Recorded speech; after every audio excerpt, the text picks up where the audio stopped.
In this video, we are going to learn sum of first n terms of an AP.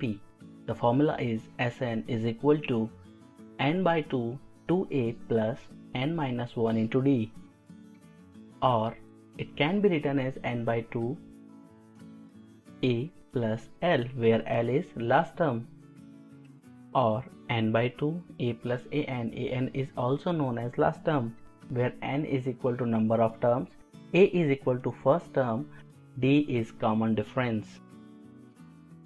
Some important notes are: if Sn is sum of first n term of AP, then its n term can be found by formula, and the formula is Tn is equal to Sn minus Sn minus 1.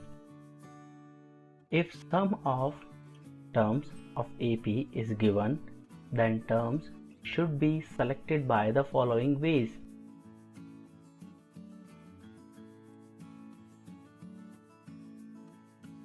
To select odd terms and even terms. For odd terms, 3 terms, a minus d, a plus d. 5 terms, a minus 2d, a minus d, a minus d, a plus 2d. For even terms, if there are 4 terms selected, then a minus 3d, a minus d, a plus d, a plus 3d. For 6 term, a minus 5d, a minus 3d, a minus d, a plus d, a plus 3d, a plus 5d.